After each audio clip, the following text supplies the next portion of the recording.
Bonjour mes élèves, bonjour les parents. On se retrouve aujourd'hui pour une nouvelle activité mathématique qui va s'appeler Plouf dans l'eau.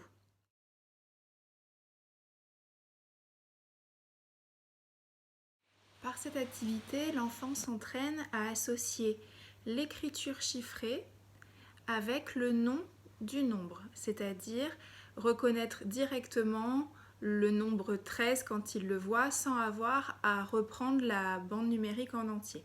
Souvent, les enfants sont capables de réciter les nombres très loin, mais pas forcément de les nommer quand ils sont isolés. Et c'est ce qu'on va essayer de travailler avec ce jeu.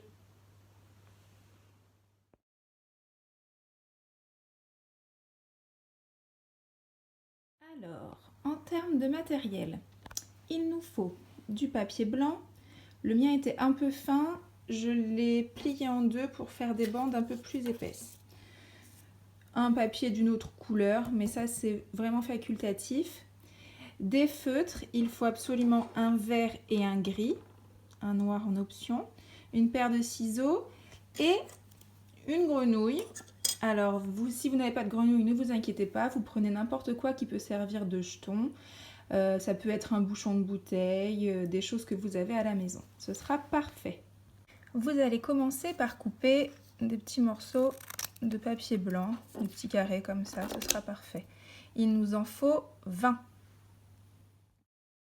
Maintenant, vous allez écrire les chiffres de 1 jusqu'à 20 sur les petits papiers. On va commencer par le vert. Bon, ils ne sont pas tous de la même taille, ça n'a pas tellement d'importance.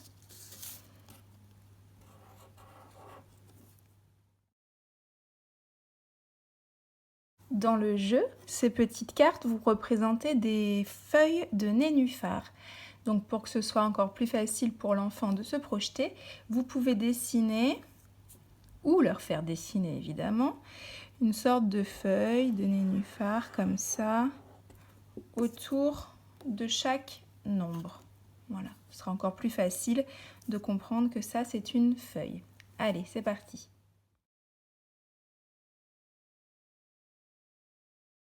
Ensuite, derrière chaque carte, vous allez réécrire le même chiffre, le même nombre, mais cette fois-ci avec le feutre gris.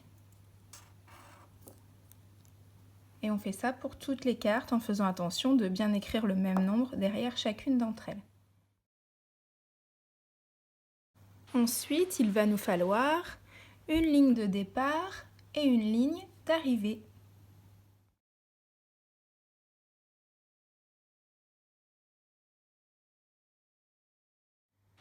Alors, la mise en place du jeu se fait comme ça. On détermine une zone de départ, une zone d'arrivée et on fait un petit chemin avec les nombres dans l'ordre, bien orientés dans le sens de l'enfant.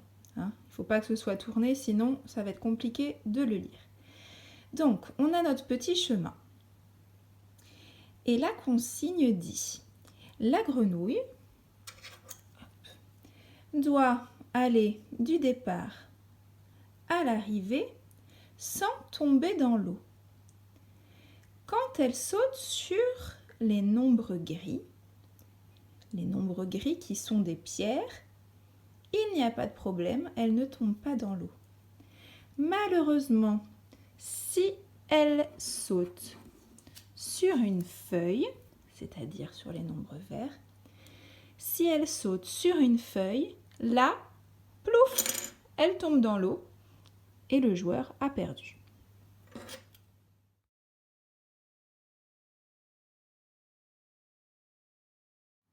Premier exemple. Ici, j'ai retourné 3 cartes qui sont donc des nénuphars, des feuilles sur lesquelles la grenouille ne peut pas sauter, sinon elle perd.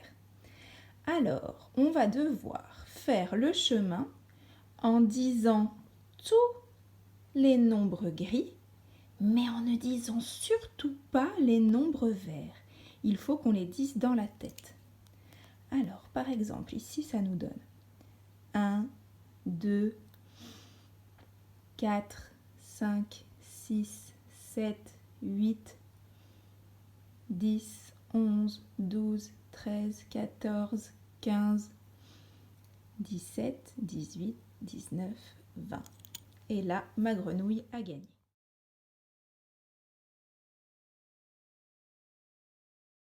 Alors, bien sûr, on fait évoluer le parcours à chaque changement de joueur. On peut, par exemple, comme ici, j'ai fait une erreur, merci, hop, faire sauter la grenouille sur un nombre sur 2, par exemple, que les nombres pairs, que les nombres impairs. Là, l'enfant devra faire 2, 4, 6, 8, etc. Là, c'est vraiment à vous d'adapter en fonction de l'enfant. Si vous voyez que c'est compliqué, essayez de rester à 2 ou 3 nombres. Après, si c'est plus facile, vous pouvez en rajouter. Ça, c'est vraiment en fonction de chacun.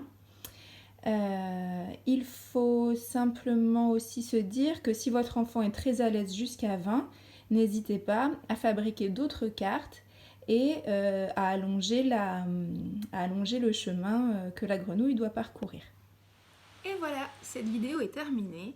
J'espère que vous avez tout bien compris, que ça vous paraît beaucoup plus clair expliqué comme ça que par écrit. Je reste comme toujours à votre disposition par mail et je vous souhaite beaucoup de courage et mes élèves, je vous embrasse très fort. À bientôt!